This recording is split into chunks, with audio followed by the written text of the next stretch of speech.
तो कैसे हैं आप लोग। एक बार वापस से आपका स्वागत है मेरे चैनल में।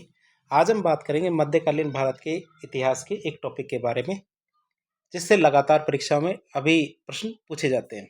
पहले क्या है, ये एक कमजोर टॉपिक हुआ करता था, लेकिन हाल ही में जो भी परीक्षाएं हो रही है, चाहे वो हमारे लेक्चरार की परीक्षा हो, चाहे हमारे सेट की हो, पटवार की परीक्षा हो, आरएस की परीक्षा हो, या फिर हमारी आईएएस की परीक्षा हो, तो इन सभी परीक्षाओं में इससे संबंधित प्रश्न लगातार पूछे जा रहे हैं। तो टॉपिक का नाम है हमारे विजयनगर एम्पायर या विजयनगर साम्राज्य। स्थापना की बात करें इस साम्राज्य की, तो 1336 में इसकी स्थापना होती है। कब? 1336 में इसकी स्थापना होती है। और इसके संस्थापक कौन थे? हरिहर और बुक्का। जो ये हरिहर बुक्का थे, ये दोनों के दोनों भाई थे। हरिहर बुक्का क्या थे? दोनों के दोनों भाई थे। अब मैप में हम देखते हैं, जो हमारे विजयनगर साम्राज्य है उसकी जो क्षेत्र की बात करते हैं, तो हमारे जो ग्रीन कलर के अंदर है, ये हमारे विजयनगर साम्राज्य है। तो नीचे वाला जो दक्षिण का पूरा पूरा हरा कलर है, ये विजयनगर साम्राज्य है। और ऊपर का क्षेत्र है, ये हमारे क्या? बहमनी साम्राज्य। कौन सा? बहमनी साम्राज्य। बहमनी साम्राज्य की बात करें तो इसमें 5 भाई थे, जिनके पास एक तो अहमदनगर था, एक बीदर था, ठीक है, एक हमारे गोलकुंडा था, एक बीजापुर था, और हमारे एक वारंगल था। तो इस तरह 5 भाई थे। पांचों भाइयों के पास ये हमारे बहमनी साम्राज्य था। बहमनी साम्राज्य अहमद शाह बहमन के बेटे थे, तो इनके पास ये 5 राज्य थे। तो हम देख सकते हैं विजयनगर साम्राज्य के उत्तर में हमारे बहमनी साम्राज्य है, तो आप इसको याद रखेंगे। अब ये याद रखना क्यों इम्पोर्टेंट है? क्योंकि विजयनगर साम्राज्य का हमेशा टकराव किससे होगा? क्यों? क्योंकि विजयनगर साम्राज्य अपने क्षेत्र का जब विस्तार करना चाहेगा तो हमेशा ऊपर की तरफ ही तो जाना चाहेगा, क्योंकि नीचे का साम्राज्य तो उसके पास पहले से ही है। और जब ऊपर की तरफ जाना चाहेगा तो उसकी टकराट हमेशा किससे होगी? हमेशा बहमनी साम्राज्य से। इसको देखते हैं। फिर बात करें हरिहर बुक्का की। शुरुआत में क्या? हरिहर बुक्का पहले काकतीय वंश के शासक के अधीन कैसे क्या थे? सैनिक थे। काकतीय वंश के शासन में क्या थे? सैनिक थे। फिर हरिहर और बुक्का मोहम्मद बिन तुगलक के द्वारा युद्धबंदी बनाए जाते हैं। अर्थात जो काकतीय वंश से मोहम्मद बिन तुगलक का युद्ध होता है, युद्ध हमारे मोहम्मद बिन तुगलक जीत जाता है। अब पहले क्या होता था, जब भी कोई राजा, एक राजा दूसरे, जैसे ये राजा है, इस राजा पे आक्रमण करता है, और यदि ये हार जाता है तो इसमें जितने भी जिंदा सैनिक बचेंगे लास्ट में, वो क्या युद्धबंदी के रूप में इसके पास चले जाते हैं और इसमें नौकरों की तरह कार्य करते हैं।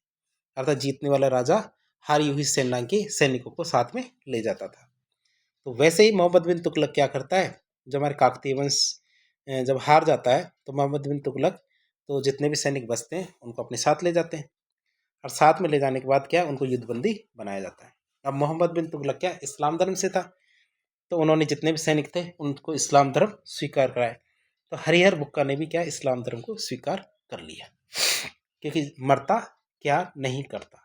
अगर आप इस्लाम धर्म के अंदर या इस्लाम संप्रदाय के अंदर युद्धबंदी बन जाते हो, तो यदि आप उनकी बात नहीं मानते तो हो सकता है वो आपको मार दे। इसलिए दोनों ने क्या किया, इस्लाम धर्म को स्वीकार कर लिया। फिर मोहम्मद बिन तुगलक के द्वारा दक्षिण भारत में विद्रोह का दमन करने के लिए हरिहर और बुक्का को भेजा गया। क्यों? क्योंकि एक तो उन्होंने इस्लाम धर्म को स्वीकार कर लिया और एक वफादारी की कसम भी ले ली। हरिहर बुक्का ने मोहम्मद बिन तुगलक के सामने वफादारी की कसम ली। तो फिर मोहम्मद बिन तुगलक ने दक्षिण भारत के जो अभियान थे, उन अभियानों के लिए, अर्थात जो विद्रोह हो रहे थे उनका दमन करने के लिए हरिहर बुक्का को कहाँ भेजा? दक्षिण भारत में। इसका कारण यह भी है, क्यों? क्योंकि हरिहर बुक्का क्या थे? दक्षिण भारत से ही थे, तो वह क्या उनकी जो क्षेत्र था उससे वो परिचित थे, इसलिए दोनों को भेजा गया। जब वो अपने क्षेत्र में आए तो उन्होंने अपने कुछ क्षेत्र को जीता। फिर वहाँ विद्यारण्य नामक एक ब्राह्मण था, उन्होंने वापस इनको हिंदू बनाया, अर्थात हिंदू धर्म से दीक्षित किया। किन्होंने? विद्यारण्य नामक ब्राह्मण ने। जब हमारे दक्षिण के अंदर गए हरिहर बुक्का, तो हरिहर बुक्का ने क्या किया, विद्यारण्य और सायण दो ब्राह्मण थे, इनकी सहायता से तुंगभद्रा नदी के दक्षिणी छोर पर अन्य गोंडे नामक जगह है, वहां पे विजयनगर साम्राज्य की स्थापना की। तो हरिहर बुक्का ने क्या, विद्यारण्य जो ब्राह्मण है और सायण ब्राह्मण, इन दोनों की सहायता से तुंगभद्रा नदी के दक्षिण छोर पे एक जगह है, जगह का नाम अन्य गोंडी, तो वहां पे क्या किया, विजयनगर साम्राज्य की स्थापना की। शुरुआत में क्या है, इसकी राजधानी अन्य गोंडी को ही बनाया गया। क्यों? क्योंकि वहीं पे इसकी स्थापना की। अन्नेगोंडी क्या है, तुंगभद्रा नदी के दक्षिणी छोर पे स्थित है। बात करें विजयनगर की, तो विजयनगर का अब क्या नाम है, हम्पी, और ये कहाँ पड़ता है, कर्नाटक। वर्तमान में विजयनगर साम्राज्य के अवशेष कहाँ मिलते हैं, हमारे कर्नाटक के हम्पी और होसपेट शहर में मिलते हैं। यदि आप हम्पी जाएंगे तो हम्पी में आपको ये अवशेष देखने को मिलेंगे, कितने सुंदर अवशेष है, तो ये आपको देखने को मिलेंगे। यदि आपको मौका मिले तो आप इनमें जरूर विजिट करें या इनके दर्शन करें। तो ये हम्पी के अवशेष है जो अपनी अनूठी कला के लिए प्रसिद्ध है पूरी दुनिया के अंदर। आगे बात करें हरिहर बुक्का की, तो ये दोनों भाई थे और इनके पिता का नाम क्या था, संगम। इनके पिता का नाम क्या था, संगम। अब विजयनगर इस साम्राज्य की स्थापना हो चुकी है। अब विजयनगर पर शासन करने वाले राजवंशों की बात करेंगे। सबसे पहला आएगा संगम वंश, फिर आएगा सालू वंश, फिर आएगा तुलु वंश, और फिर कौन सा आएगा, अराविदु वंश। क्रम भी इसी अनुसार है, 1336 से 1485, 1485 से 1505, 1505 से 1570 और 1570 से आगे तक। तो क्रम भी इसी तरह है। पहले वाले वंश का नाम आप समझ सकते हैं संगम वंश क्यों रखा गया, क्योंकि हरिहर बुक्का के पिता का नाम क्या था, संगम। तो हरिहर बुक्का ने हमारे विजयनगर साम्राज्य की स्थापना की। तो सबसे पहला वंश आता है हमारा संगम वंश। इसकी स्थापना 1336 से 1485 तक रहा था इसका शासन। अब संगम वंश का संस्थापक कौन था, हरिहर, क्योंकि हरिहर और बुक्का दो भाई थे। हरिहर बड़ा भाई, बुक्का छोटा भाई था। तो बड़ा भाई हमेशा संस्थापक या राजा बनता है। अब इसके राजाओं की बात करते हैं, इसके अंदर कौन कौन से राजा थे। क्योंकि पहले था हरिहर बड़ा भाई, बुक्का बनता छोटा भाई, फिर हरिहर सेकंड, फिर देवराय फर्स्ट, देवराय सेकंड और विरूपाक्ष सेकंड। इसके अंदर ये 6 राजा बनते हैं। 6 राजाओं के बारे में थोड़ी थोड़ी जानकारी लेते हैं। ये सब हम मध्यकालीन भारत के इतिहास के अंदर पढ़ रहे हैं। पहला आता हमारा हरिहर। हरिहर का शासनकाल की बात करें तो 1336 से 1556 तक इसका शासनकाल रहा। और हरिहर ने विजयनगर शहर की स्थापना की और उसको क्या बनाया, अपनी राजधानी बनाया। हरिहर को क्या बोलते थे, 2 समुद्रों का पानी पीने वाला। क्या बोलते थे, 2 समुद्रों का पानी पीने वाला। और 2 समुद्र कौन कौन से थे, एक तो अरब सागर और एक हिंद महासागर। कौन कौन से समुद्र थे वो, अरब सागर था और हिंद महासागर। फिर आते हैं हमारे बुक्का। तो परीक्षा में कई बार आता है 2 समुद्रों का पानी पीने वाला या 2 समुद्रों का स्वामी किसे कहा जाता है, हमारे हरिहर को। फिर उनके भाई थे हरि बुक्का। जब हरिहर की मृत्यु हो जाती है तो शासनकाल की बात करें 1356 से 1377 तक, जब हरिहर की मृत्यु हो जाती है तो उनके जो भाई है बुक्का, वो संगम वंश के अगले शासक बनते हैं। बुक्का को एक उपाधि मिली हुई थी वेद मार्ग प्रतिष्ठापक की। कौन सी, वेद मार्ग प्रतिष्ठापक की उपाधि मिली हुई थी। बुक्का ने क्या किया, सायण की सहायता से दक्षिण भारत में वैदिक संस्कृति को बहुत सारा प्रसारित किया। जो हमारी वैदिक संस्कृति थी इसका हमारे दक्षिण भारत में काफ़ी ज़्यादा प्रसार किया। किसने, बुक्का ने। बुक्का को 3 समुद्रों का पानी पीने वाला कहा जाता है या फिर 3 समुद्रों का स्वामी कहते हैं। बुक्का को क्या, 3 समुद्रों का स्वामी कहते हैं। और 3 समुद्र कौन कौन से, अरब सागर, हिंद महासागर और बंगाल की खाड़ी। सायण की बात करें तो सायण को भारत में वेदों का भाष्यकार कहा जाता है। सायण को क्या कहते हैं, वेदों का भाष्यकार कहते हैं। भाष्यकार का मतलब इसके बारे में डिटेल से बताने वाला। जो हमारे बुक्का है, तो बुक्का के बेटे कुमार कंपा। बुक्का के बेटे कौन है, कुमार कंपा। तो उन्होंने हरिहर के शासनकाल में मदुरई को जीत लिया था। ये भी खास बात है क्योंकि जो मदुरई है तमिलनाडु के अंदर, तो उस क्षेत्र को उनके बेटे थे, बुक्का के बेटे कुमार कंपा, तो उन्होंने जीत लिया था जब उनके बड़े भाई हरिहर शासक थे। और कुमार कंपा की पत्नी थी गंगा देवी। क्या, कुमार कंपा की पत्नी कौन थी, गंगा देवी। और गंगा देवी ने मदुरई जीत के उपलक्ष्य में मदुरई विजयम या मद्रा विजयम नामक पुस्तक की रचना की थी। तो आप याद रखेंगे पुस्तक का नाम मद्रा विजयम कहो या मदुरई विजयम। ये किताब है जो किसने लिखी थी, गंगा देवी ने। और गंगा देवी कौन थी, कुमार कंपा की पत्नी। कुमार कंपा कौन था, हमारे बुक्का का बेटा। तो आप इस चीज़ को याद रखेंगे कि बुक्का के बेटा कुमार कंपा थे, उनकी पत्नी गंगा देवी। और गंगा देवी ने जब कुमार कंपा ने मदुरई को जीता तो उसके उपलक्ष्य में एक पुस्तक लिखी जिसे मद्रा विजयम या मदुरई विजयम कहेंगे। अगले शासक आते हैं हमारे कौन से, हरिहर सेकंड। अगले शासक हमारे हरिहर सेकंड है। हरिहर सेकंड की बात करते 1377 से 1404 तक इसका शासनकाल रहा। उपाधि की बात करें तो इसका महाराजा धीराज की उपाधि मिली हुई है। हरिहर सेकंड कौन सी उपाधि मिली है? महाराजा धीराज की। हरिहर सेकंड संगम वंश का पहला शासक है जिसने महाराजा धीराज की उपाधि धारण की थी। कौन सा शासक है पहला जिसने क्या महाराजा धीराज की उपाधि धारण की? वो कौन सा था? हरिहर सेकंड। जो हरिहर बुक्का है इन न तो महाराजा धीराज की उपाधि धारण नहीं की थी। हरिहर और बुक्का ने महाराजा धीराज की कोई उपाधि धारण नहीं की थी, ये केवल राजा थे तो कोई उपाधि नहीं ली थी। फिर बात करें देवराय फर्स्ट की। कौन से अगले राजा? देवराय फर्स्ट।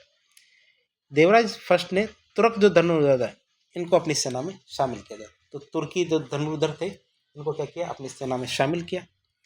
इन्हीं के टाइम पे जो इटली के यात्री थे निकोलो कोंटी, इन्होंने विजयनगर की यात्रा की थी। जो निकोलो कोंटी है इटली के यात्री, उन्होंने हमारे देवराय फर्स्ट के टाइम पे ही विजयनगर की यात्रा की थी। तो हमारे वो निकोलो कोंटी की तस्वीर आप देख रहे हैं।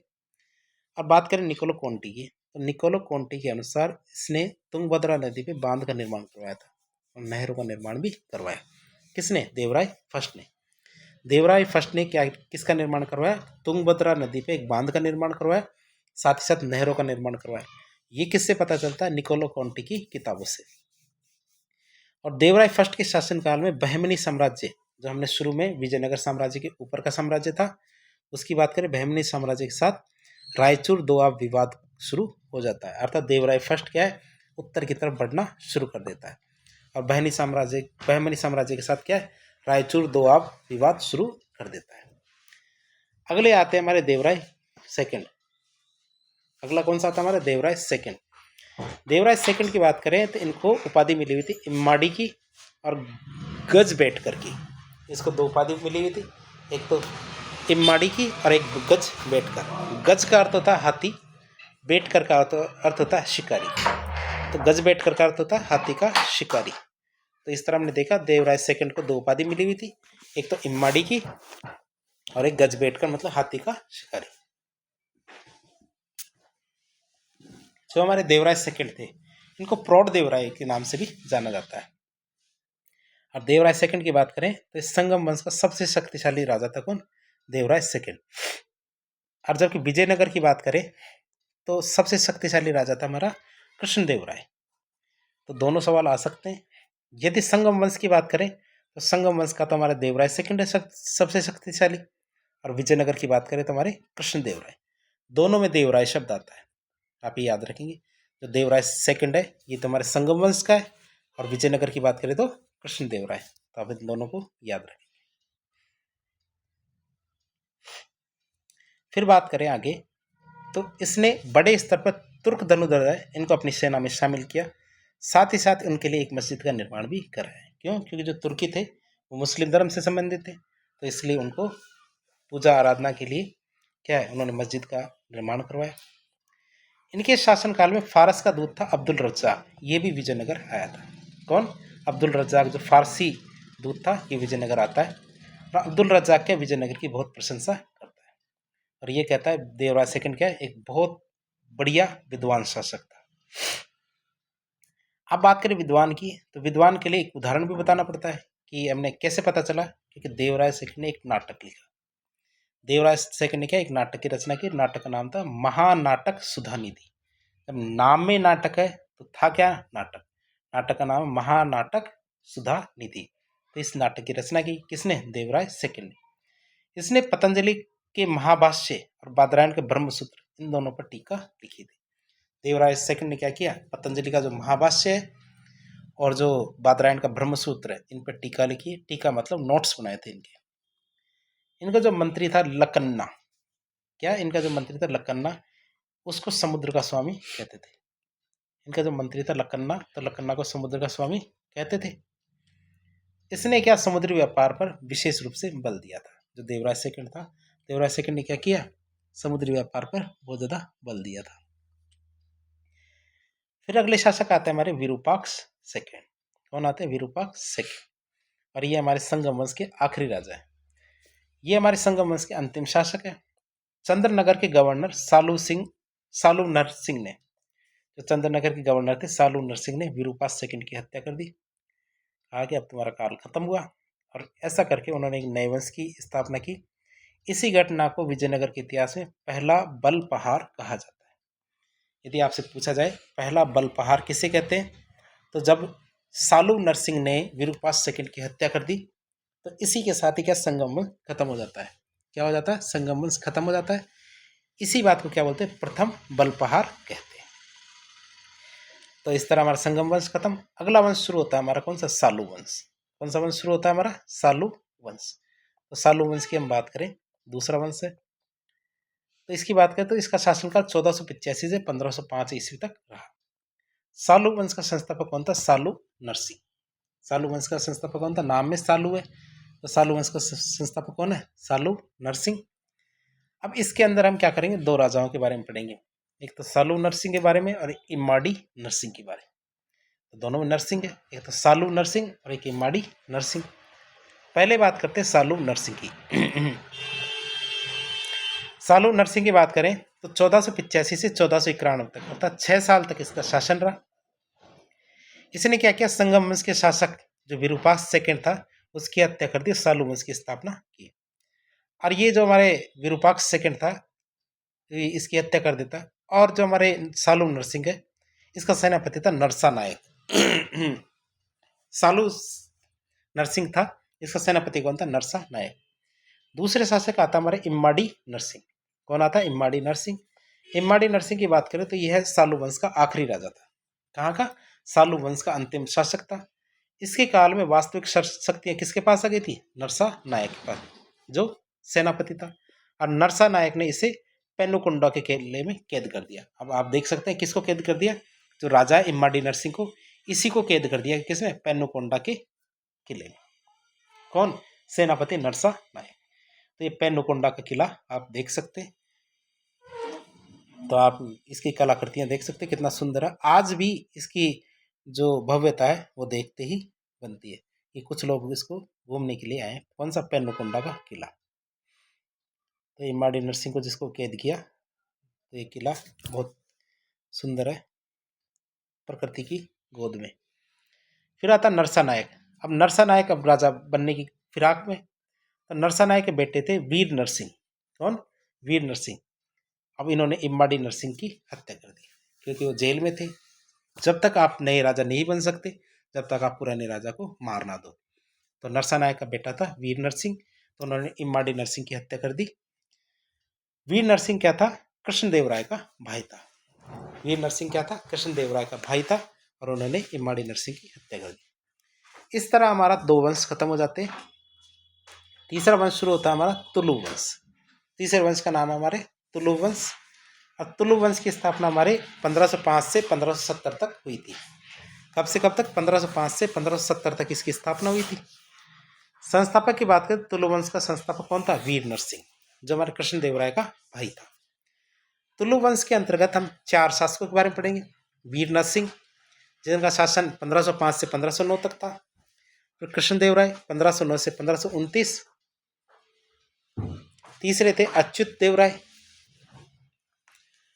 चौथे हमारे सदाशिव।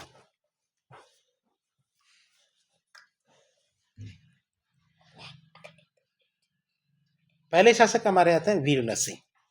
वीर नरसिंह की बात करें तो इनका शासनकाल हमारे 1505 से 1509 तक था। कब से कब तक? 1509 से 1505 से 1509 तक इसका शासनकाल था।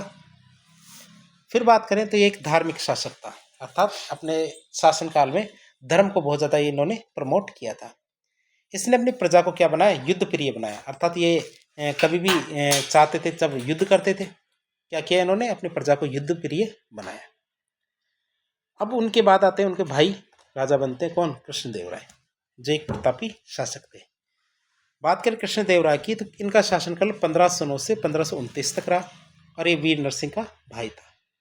हमारे कृष्णदेवराय क्या थे?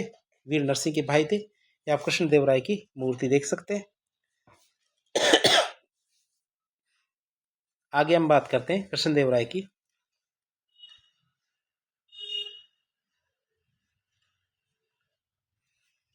तो कृष्णदेवराय की बात करें हम, तो वीर नरसिंह की जब मृत्यु हो गई तो उसके बाद कृष्णदेवराय क्या है?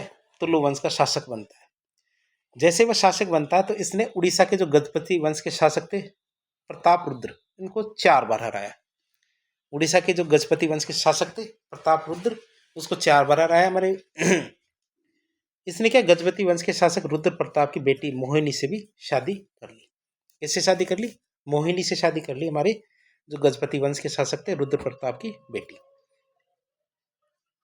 इन्होंने क्या किया? तो कृष्णदेवराय की बात कर रहे हैं, तो कृष्णदेवराय ने पुर्तगालियों से मित्रता की और पुर्तगाली गवर्नर थे अबुल बकर, अबुल अल्बुकर्क इनका मित्र था। जो पुर्तगाली गवर्नर था अल्बुकर्क इसका फ्रेंड था। इसने पुर्तगाली को भटकल के किले में, वो भटकल में किला बनाने की अनुमति भी दे दी थी। तो आप देख सकते हैं इसको क्योंकि अब पुर्तगालियों का आगमन हो गया भारत के अंदर। तो पुर्तगालियों के आगमन के बाद क्या हुआ?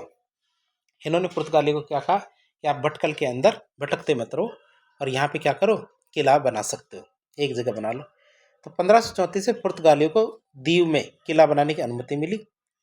गुजरात के शासक उस समय कौन थे? बहादुर शाह। तो पुर्तगालियों को दीव में किला बनाने की अनुमति किसने दी थी? गुजरात के शासक बहादुर शाह ने। अब बात करें आगे, तो ये देख सकते हैं आप भटकल का किला। भटकल का किला भी आपको जूम करके दिखा देते हैं।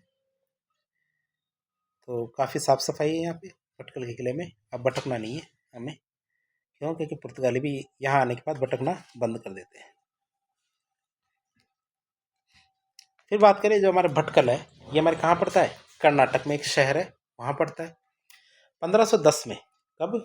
1510 में 1510 में जो हमारे कृष्णदेवराय है, इसकी सहायता से पुर्तगालियों ने बीजापुर से गोवा को छीन लिया। जो हमारे बहमनी साम्राज्य का एक क्षेत्र था बीजापुर, तो बीजापुर से क्या किया? गोवा क्षेत्र छीन लिया। और 1530 में पुर्तगाली गोवा को अपनी राजधानी बना लेते हैं। अब बात करें कृष्णदेवराय की, तो कृष्णदेवराय के शासनकाल में पुर्तगाली भारत आए थे। और कौन कौन से पुर्तगाली थे? जैसे डोमिंगो पायस, डोमिंगो पायस जैसे पुर्तगाली भारत आए थे। ये डोमिंगो पायस का आप देख सकते हो।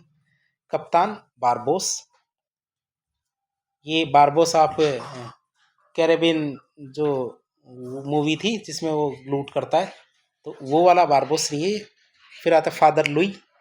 तो आप देख सकते हैं कौन कौन से हमारे पुर्तगाली भारत आए थे। डोमिंगो पायस कृष्णदेवराय के टाइम पे, कप्तान बारबोस, फादर लुई।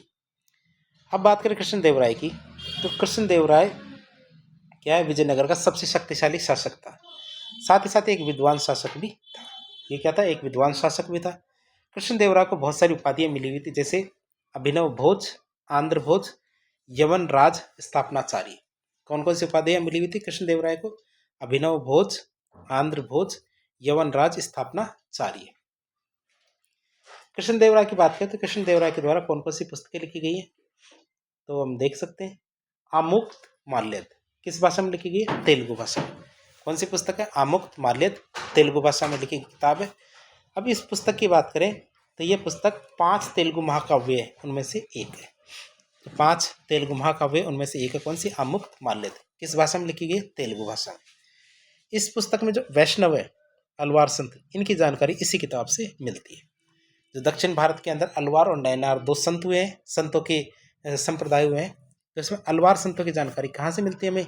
इस आमुक्त माल्यद ग्रंथ से, जिसकी रचना किसने की है? हमारे कृष्णदेवराय ने। और किस भाषा में? तेलुगु भाषा में। अगली पुस्तक है उषा परिणय। परिणय का अर्थ था शादी। उषा का मतलब हमारी पार्वती जी। पार्वती जी की शादी के विषय में बहुत बड़े साहित्य लिखे गए, उनमें से एक साहित्य उषा परिणय। और ये किस भाषा में लिखा गया? संस्कृत भाषा में। अगला है हमारे जामवंती कल्याणम। कल्याणम का अर्थ भी एक तरह का शादी होती है। किस भाषा में लिखी गई? संस्कृत भाषा में। फिर आता है मदलास चरित, ये भी हमारी संस्कृत भाषा में लिखी गई किताब है। और हमारे रस मंजरी, ये भी संस्कृत में। तो इस तरह आप देख सकते हैं कि जो हमारे कृष्णदेवराय है उन्होंने कई पुस्तकें लिखी है, जिसमें खासकर तेलुगु और संस्कृत, इन दोनों भाषा की आप बात कर सकते हैं। तो ऐसा हम देख सकते हैं जो हमारे कृष्णदेवराय है, उनको तेलुगु, संस्कृत और कन्नड़ तीनों भाषाओं की जानकारी थी। इसी वजह से उन्होंने तीनों भाषाओं के अंदर साहित्य लिखा। तो उनके समय पे इनके बारे में साहित्य काफ़ी ज़्यादा लिखा गया था। अब बात करें तो जो हमारे विजयनगर साम्राज्य था, उनकी राजकीय भाषा कौन सी थी? उनकी राजकीय भाषा थी हमारी कन्नड़ भाषा। इसी और साथ ही साथ देखिए इनके काल को, कृष्णदेवराय के काल को तेलुगु भाषा का क्लासिक युग या गोल्डन पीरियड भी कहते हैं। कृष्णदेवराय के समय क्या थे, उनके दरबार में 8 दिग्गज हुआ करते थे। कितने? 8 दिग्गज हुआ करते थे। जैसे कि पहला था हमारा अल्लासानी पेडन्ना, जिसको पेदन्ना भी कहते हैं। कौन कौन? अल्लासानी पेडन्ना या पेदन्ना। तो अल्लासानी पेदन्ना है, इनको तेलुगु कविता का पितामह कहते हैं। क्या कहते हैं? तेलुगु कविता का पितामह कहा जाता है, या फिर आंध्र कवि पितामह भी कहते हैं। अब अल्लासन्नी पेडन्ना के द्वारा कौन सी किताबें लिखी गई? मनुचरित्र, जिसको स्वरोचित, संभव और हरि कथा सार, ये किताबें लिखी है। किसने? अल्लासानी पेडन्ना ने। फिर आता तेनालीरामा कृष्णा। कई बार आप जो चुटकुले देखते हैं, तो चुटकुले में जैसे हमारे अकबर बीरबल के चुटकुले काफ़ी ज़्यादा प्रसिद्ध होते हैं, तो वैसे कृष्णदेवराय और तेनालीरामा के चुटकुले भी काफ़ी ज़्यादा प्रसिद्ध होते हैं, अर्थात जो कहानी है। तो ये वही तेनालीरामा कृष्णा है। इनकी पुस्तक की बात करें तो पांडुरंग महात्म्य ये है। तो इनकी जो पांडुरंग महात्म्य है, तेलुगु भाषा के 5 महाकाव्यों में से एक है। तो पहली पुस्तक कौन सी थी? हमारी आमुक्तमाल्यद। तो तेलुगु भाषा के महाकाव्यों में से एक तो ये थी। और एक बात करें हमारे तेनालीरामा की जो पुस्तक थी पांडुरंग महात्म्य, तो दूसरी पुस्तक ये है। ये इस तरह हमारे 5 तेलुगु भाषा के महाकाव्य, उनमें से 2 पुस्तकें तो यहीं मिल गई है, तो आप इसे याद रखेंगे। फिर बात करें दुर्जटी।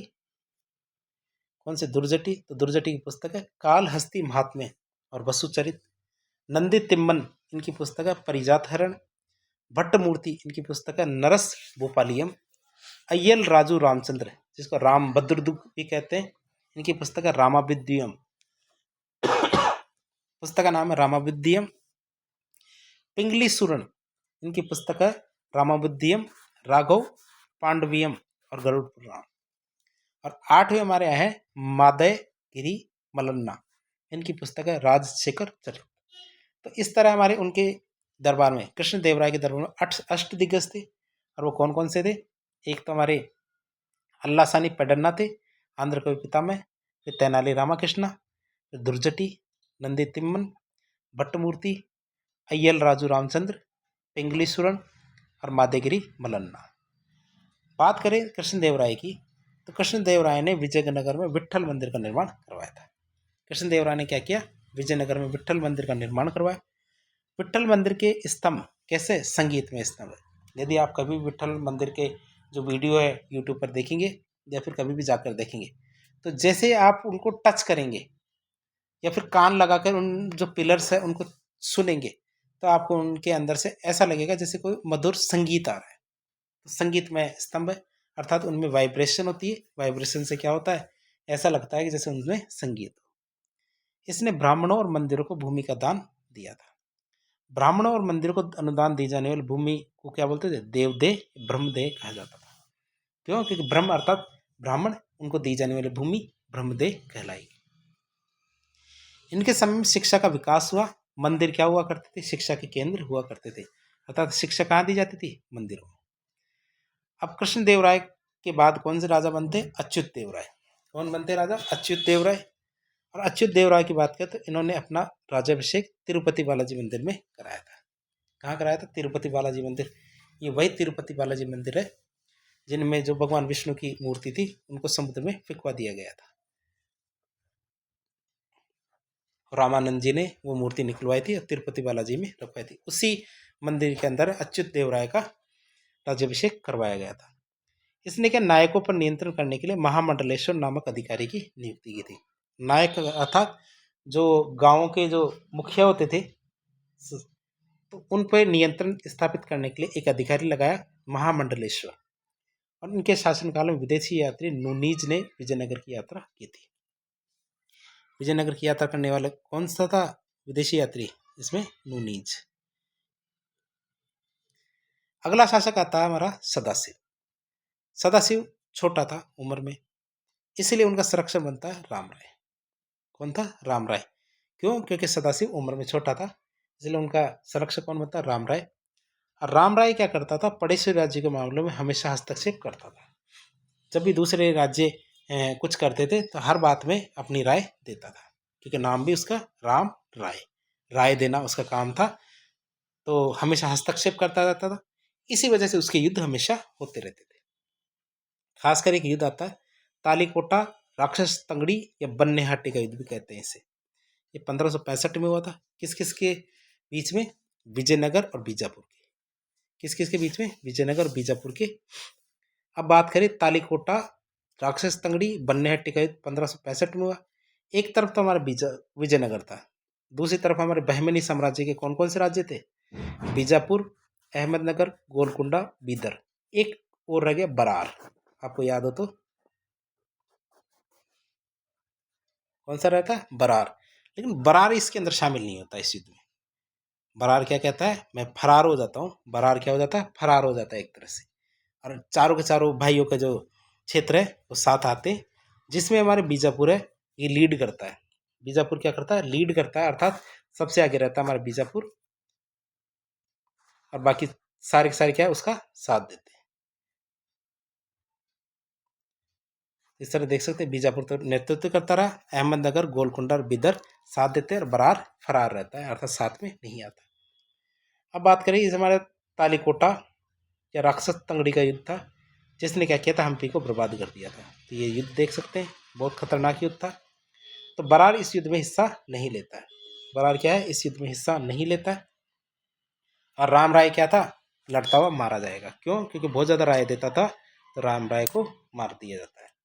विजयनगर की हार होती है। क्यों? क्योंकि विजयनगर दो सैनिकों ने उनके साथ विश्वासघात किया, इसलिए विजयनगर हार जाता है और खत्म हो जाता है हमारा ये वाला वंश। चौथा वंश आता है हमारा कौन सा? अराविदु वंश। कौन सा वंश आता है? अराविदु वंश। हमारे विजयनगर के 3 वंश खत्म हो चुके, अब चौथा आता है अराविदु वंश। शासनकाल की बात करें तो 1570 से इसका शासनकाल प्रारंभ होता है। 1570 में तिरुमल ने अराविदु वंश की स्थापना की थी। किसने? तिरुमल ने। तिरुमल कौन था? राम राय का भाई, जो संरक्षक था राम राय, जो लड़ता हुआ मारा जाता तालीकोटा के युद्ध में, तो उसका भाई था कौन? तिरुमल। और इसने पेंडुकोंडा को क्या किया? अपनी राजधानी बनाई। इसको पेंडुकोंडा को। और खास बात की बात करें तो विजयनगर साम्राज्य का आखिरी शासक कौन था? रंगभट्ट। और अंतिम राजधानी क्या थी? चंद्रगिरी। तो इस तरह हमने विजयनगर के सारे वंशों के बारे में देख लिया। अब बात करेंगे विजयनगर साम्राज्य की प्रशासनिक व्यवस्था की, अर्थात इसमें प्रशासन कैसे चलता था। प्रशासन केंद्रीकृत था, सारी शक्तियां राजाओं के हाथ में थी, निरंकुश शासन व्यवस्था थी। राजत्व का जो देवी सिद्धांत था उसको माना जाता था। ये तो आप जानते हैं राजत्व का देवी सिद्धांत क्या कहता है। इसका मतलब क्या है कि ईश्वर सभी चीजें जितने भी पृथ्वी पर है उनका मालिक कौन है? ईश्वर है। लेकिन ईश्वर क्या? राज नहीं कर सकता। तो ईश्वर क्या? अपने प्रतिनिधि के रूप में क्या? राजा को राज करने के लिए भेजता है। तो इसलिए ईश्वर क्या है? सारे अधिकार राजा को दे देता है, और इसी बात को बोलते हैं क्या? हमारे राजत्व का देवीय सिद्धांत। क्योंकि जो हमारा ईश्वर है वो राज नहीं कर सकता, तो उनके बिहाफ में कौन राज करता है? हमारा राजा। तो आप उसको रोक नहीं सकते, उसको मना नहीं कर सकते राजा को। बात करें राज्याभिषेक की, तो राज्याभिषेक कहाँ करवाया जाता है? मंदिरों में करवाया जाता था। कहाँ? मंदिरों में। चाणक्य के जो सप्तांग सिद्धांत है, अर्थात जो राज्य के सप्तांग सिद्धांत थे, उनको माना जाता था। जैसे राज्य है तो राज्य में कौन कौन सी चीज़ें होनी चाहिए? एक राजा होना चाहिए, क्षेत्र होना चाहिए उसका, अमात्य या मंत्री होने चाहिए, सेना होनी चाहिए। क्या होनी चाहिए? सेना होनी चाहिए, दुर्ग होना चाहिए, कोश होना चाहिए, और मित्र होना चाहिए। जो चाणक्य के सप्तांग सिद्धांत था, उस सप्तांग सिद्धांत को इसके अंदर माना जाता है। इनके जो कार्यकर्ता होते थे ये छोटे अधिकारी होते थे, और दंडनायक क्या होता था? बड़ा अधिकारी होता था। तो इस तरह हमने विजयनगर की प्रशासनिक व्यवस्था के बारे में जानकारी ली। फिर बात करें विजयनगर की प्रांतीय साम्राज्य की। किसकी? प्रांतीय साम्राज्य की बात करें। प्रांतीय प्रशासन की कृष्णदेवराय के समय क्या था? विजयनगर साम्राज्य 6 प्रांतों में बटा हुआ था। कृष्णदेवराय के समय क्या था? विजयनगर साम्राज्य 6 प्रांतों में बटा हुआ था। केवल जो शाही परिवार था उनके सदस्यों को गवर्नर के रूप में ही नियुक्त किया जाता था, और किसी को नहीं। जो शाही परिवार के मतलब जो राजा है उनके भाई बंधु खास, उन्हीं को गवर्नर बनाया जाता था। प्रांतीय गवर्नर को सिक्के चलाने का अधिकार हुआ करता था। जो गवर्नर होते थे तो गवर्नर को क्या होता था? सिक्के चलाने का अधिकार होता था, अर्थात ये अपने सिक्के चला सकते थे। जो प्रांतीय गवर्नर है इनके पास कर लगाने का अधिकार भी हुआ करता था। किसका? कर लगाने का अधिकार भी हुआ करता था। जो प्रांतीय गवर्नर है इनको भूमि दान देने का अधिकार भी होता था, अर्थात इनके पास कोई भूमि हो तो किसी ब्राह्मण को या कलाकार को यदि भूमि दान देना चाहे तो दे सकते थे। प्रांतीय गवर्नर है केंद्रीय कानून को समाप्त करके अपना कानून लगा सकते थे। क्यों? क्योंकि उनके परिवार के सदस्य ही हुआ करते थे। जो हमारे राजा है तो राजा के परिवार के सदस्य को ही प्रांतीय गवर्नर बनाया जाता था। फिर एक व्यवस्था चलती थी उस टाइम पे, नायकर व्यवस्था। नायकर व्यवस्था में क्या होता था, अधिकारियों को उनकी सेवा के बदले पैसे नहीं दिए जाते थे, बल्कि क्या दी जाती थी, भूमि दी जाती थी। इसलिए उन अधिकारियों को क्या कहते थे, नायक कहा जाता था। क्या कहते थे, जिनको भूमि दी जाती है उनको उस क्षेत्र का नायक कह दिया जाता था। और अधिकारी को दी जाने वाली भूमि को अमरम कहते थे, जो भूमि अधिकारियों को दी जाती थी। अब आप सोचते होंगे कि भूमि देने से फायदा क्या है। भूमि देने से उस भूमि से जितना भी राजस्व प्राप्त होगा वह उस अधिकारी को मिलेगा, अर्थात नायक को मिलेगा। जो भूमि दी जाएगी उसे अमरम कहेंगे। जिन अधिकारियों को अमरम भूमि दी जाती थी उसे अमर नायक कहते थे। फिर एक व्यवस्था होती थी अयंगर व्यवस्था। अयंगर व्यवस्था में क्या होता था, गांवों के प्रशासनिक और न्यायिक उत्तरदायित्व का निर्वहन करने के लिए, अर्थात जितने भी गांव होते थे तो गांव के जो न्यायिक उत्तरदायित्व थे उनको निर्वहन करने के लिए 12 सदस्य हुआ करते थे। गांव के प्रशासनिक और न्यायिक उत्तरदायित्व का निर्वहन करने के लिए 12 सदस्य होते थे, और उन 12 सदस्यों को क्या बोलते थे, अयंगर कहते थे। और अयंगर का पद कैसा होता था, वंशानुगत, अर्थात अयंगर का बेटा ही अयंगर बनता था। अयंगर के पद को बेचा जा सकता था पैसे लेकर, तो ये भी हम देख सकते हैं। फिर बात करें हम विजयनगर साम्राज्य की सामाजिक स्थिति के बारे में। वहाँ की सामाजिक स्थिति कैसी थी। समाज क्या 4 वर्णों में बटा हुआ नहीं था, अर्थात ब्राह्मण, वैश्य, शूद्र, क्षत्रिय, इस प्रकार के 4 वर्ण नहीं हुआ करते थे। ब्राह्मण प्रशासनिक कार्य करते थे। कारीगरों को वीर पांचाल कहा जाता था। उत्तर भारतीयों को बड़वे कहते थे। क्या कहते थे, बड़वा। और दास व्यापार को बेसबाग कहा जाता था। तो उस समय जो दास व्यापार होता था उसको बेसबाग कहते थे। महिलाओं की स्थिति अच्छी थी। महिलाओं को अंगरक्षक के रूप में नियुक्त किया जाता था। फिर बात करें महिलाओं को प्रशासनिक पदों पर भी नियुक्त किया जाता था। महिलाएं थी उनको प्रशासनिक पदों पर नियुक्त किया जाता था। महिलाओं को शिक्षा का अधिकार था। अधिकार नहीं, अधिकार है। विदेशी यात्रियों की बात करें तो सती प्रथा का प्रचलन था। जो विदेशी यात्री थे, नूनी जाया था, मार्को दी कोंटो आया था, निकोलो दी कोंटा आया था, तो हमने देखा तो ये यात्री आए थे। इन्होंने ये बताया कि विजयनगर साम्राज्य में क्या था, सती प्रथा का प्रचलन था। देवदासी प्रथा का भी प्रचलन था, जिसे मंदिरों के द्वारा नियंत्रित किया जाता था। अर्थात जो गांव होता था तो गांव में एक लड़की का विवाह जो हमारे उस मंदिर के देवता थे उनसे करवाया जाता था।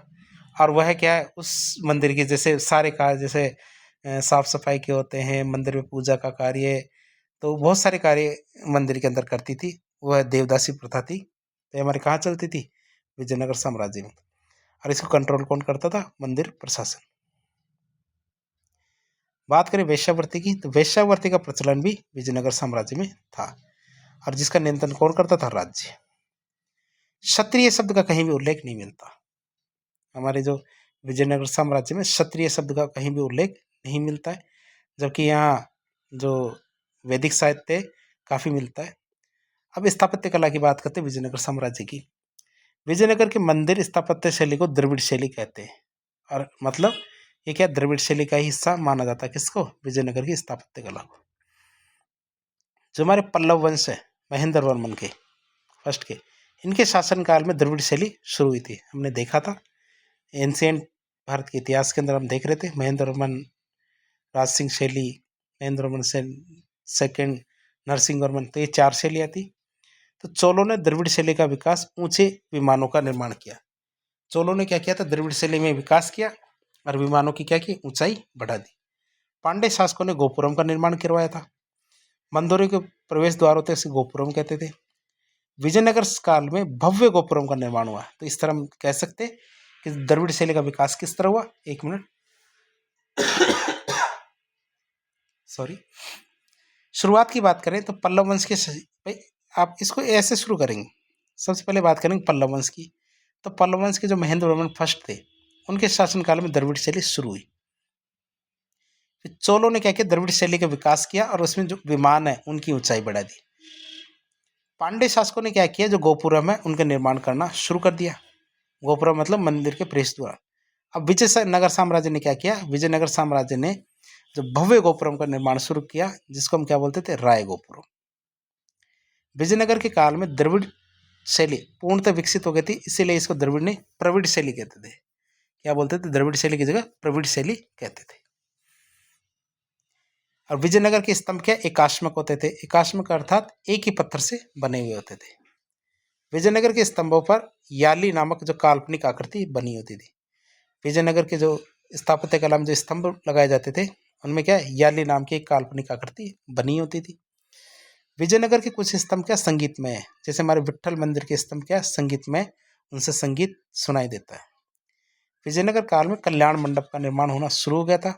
कल्याण मंडप में देवताओं की शादी करवाई जाती थी। विजयनगर में जो मंदिर प्रांगण होते थे, मंदिर प्रांगण से छोटा होता था। विजयनगर से मंदिर प्रांगण से छोटा मंदिर है जिसे अम्मान मंदिर कहते हैं। अर्थात उसके पास में एक छोटा मंदिर होता था जिसे अम्मान मंदिर कहते थे।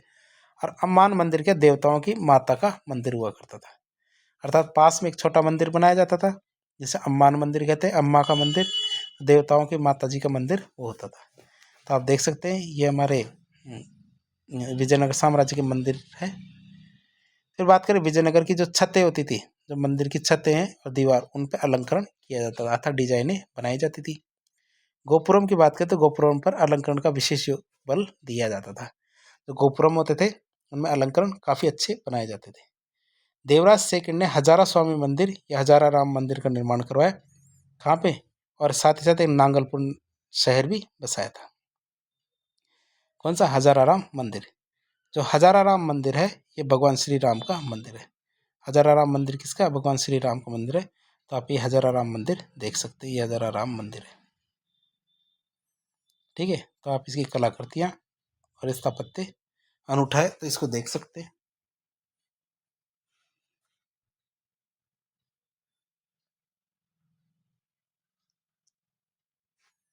आगे आएगा हमारे कृष्णदेव राय ने विट्ठल मंदिर का निर्माण भी करवाया। किसका? विट्ठल मंदिर का निर्माण भी करवाया। ये आप विट्ठल मंदिर देख रहे हैं नीचे।